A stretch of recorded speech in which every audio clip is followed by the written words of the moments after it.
Boa tarde, boa noite, bom dia, bom qualquer coisa para vocês. Fala galera, aqui é o Cunha de novo, beleza? Olha o que vai ter hoje: arcabouço ou calabouço fiscal?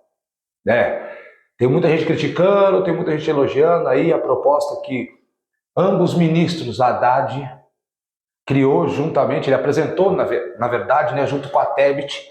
Hoje eles apresentaram essa proposta dessa nova meta, né, um teto de gastos, não deixa de ser uma meta, sobre os gastos e a arrecadação que o país vai ter nos próximos anos, né? Ele apresentou um modelo e a gente conta que esse modelo tenha sucesso, afinal nós torcemos por um Brasil melhor, independente de quem esteja no governo, né? E aí eu queria vir apresentar para vocês alguns pontos, né, os principais pontos, meio que um resumo do que é esse arcabouço, calabouço, né? Mas depois da vinheta. Vamos lá? Corta para mim.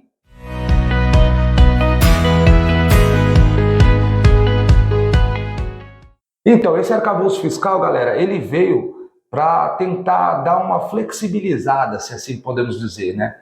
Nessa questão aí do teto de gastos, né? Da medida que foi implantada pelo Temer em 2017. Alguns especialistas são a favor, outros são contra. Por exemplo, o Alexandre Schwartzman, ele já fala que não adianta. Eu concordo um pouco com ele, tá? Vou deixar aqui o meu ponto de vista. Por que eu concordo um pouco com ele? Porque ele fala o seguinte: no Brasil não adianta criar lei. A gente cria a lei aqui, daqui a pouco se muda, e se muda a lei, como ele falou, como se muda lei de condomínio, sabe? Então, um pouco ele não está errado nisso aí. Nesse ponto ele não está errado, né? Por quê? Porque em governos passados, você vê, o próprio governo Bolsonaro, tá? Não estou falando se é bom, se é ruim, mas no governo Bolsonaro, quando apertou a corda perto da pandemia, foi calote em todos os precatórios, né? Pelo menos não foi em todos, tá? Mas a gente sabe que teve aqueles valores que eram muito altos, o governo simplesmente deixou de pagar. Ou seja, você, pessoa física, pessoa jurídica, que tinha sua empresa, que tinha que receber do governo de maneira lícita, o que aconteceu? Não vai receber mais. Passou a não receber.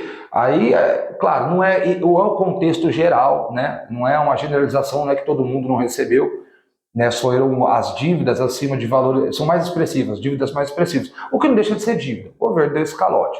Depois, ano eleitoral, nós sabemos o que aconteceu, teve que ter a PEC, né? Uma PEC bomba aí, né?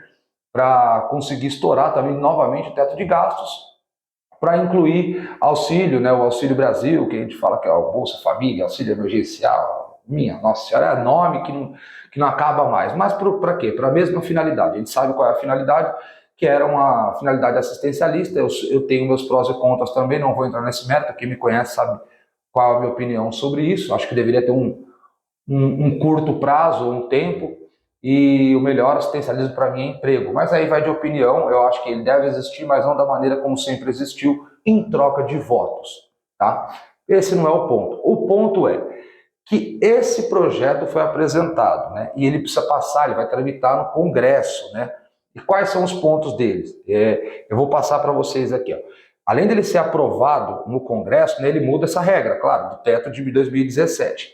Então ele tem como outro ponto equilibrar a arrecadação de gastos e zerar o balanço, né? Zerar esse balanço em 2024. O que é isso? Tentar equalizar ali o que você ganha e o que você gasta, né? Se colocar assim. E aí em 2025, isso mesmo, ter superávit, né? Ele tem algumas áreas que são prioritárias, tal, que é a ampliação de investimento público e assim por diante. Mas o Fundeb é aquele piso que teve que é o piso dos enfermeiros, essas coisas não mexeram, né? Não foi mexido, tá? Outra coisa é que esse documento prevê, né, que o crescimento máximo de gastos não ultrapasse esses 70%. O computador está pagando essa porcaria aqui, né? Ele não ultrapasse 70% da arrecadação, do que foi arrecadado. Então, ou seja, você arrecadou lá 1.000, esses gastos não podem ultrapassar 70%. E há um segundo limite, é meio complexo. Eu falei, tem que fazer um vídeo para explicar porque é meio complexo. Há um segundo limite de despesas que variam entre 0,6 e 2,5 na comparação com o ano anterior. Sim, o que acontece? Essas métricas serão todas implementadas a partir do ano que passou, né? No caso, para poder se ter essa aplicação. Então vamos lá. como é que ela vai ficar? No atual teto de gasto, ele tem um valor fixo lá, ultrapassou, todo mundo sabe como que é. Né? E na prática, ela vai funcionar da seguinte maneira. Qual é a maneira que ela funciona na prática? Ela funciona assim.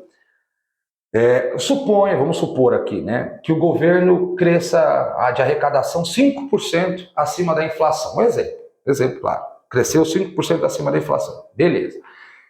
Essa dívida, ela está limitada. Não é que ela vai crescer também 5%. Não, ela só pode crescer 2,5%. E não 3,5%. Vocês entenderam? Estou quase de humano aqui, né?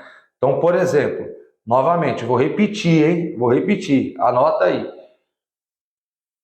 Os investimentos, né, os gastos do governo só podem ser 70% do que ele arrecadou. Né?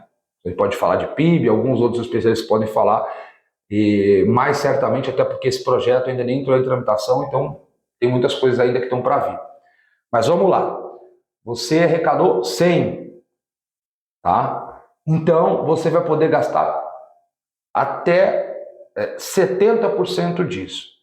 Quer dizer, até 70% não, né? Vamos colocar que desses 70%, né, ela está limitada a crescer se passar desse 100 acima da meta, né, que colocar, 5% acima, ele só pode ter 2,5%. Resumindo, é 70% de 5%. Ficou tudo confuso, né? Ficou tudo confuso, parece dar uma dilmada. Mas vamos lá, cresceu 110% da meta, ou seja, 10% acima da meta, para ficar mais claro. Esses gastos não podem ultrapassar 2,5%. Agora acho que ficou mais fácil, né? Então, se esses 10% foram 100 milhões, esses gastos não podem, essa dívida não está limitada a crescer a 2,5%, não pode ultrapassar 2,5%. E aí tem essa margem, né, que eles falam que o crescimento real, né, da área de despesa, também da primária, ele varia entre 0,6 e 2,5 ao ano. É extremamente complexo ficar explicando tudo isso, mas digamos assim, nós temos que entender sobre o que é banda de crescimento, que eles chamam de banda de crescimento primário, né, do país, que aí esse crescimento também vai ficar entre 0,6 e 2,5, né, como eu falei, do último, é uma coisa bem complexa. A questão é que eles falam que é um mecanismo anticíclico. Mas vamos lá. O Schwarzman, nossa, que nome, acho que é isso, Alexandre Schwarzman, se não me falha a memória. Ele colocou a opinião dele, né, na B3, como é que é o nome agora, desse programa, desse site? Vou tentar lembrar. Como é que era, rapaz? Acho que agora investe alguma coisa da B3. Da B3, tá? Eu vou tentar colocar o link para vocês no comentário.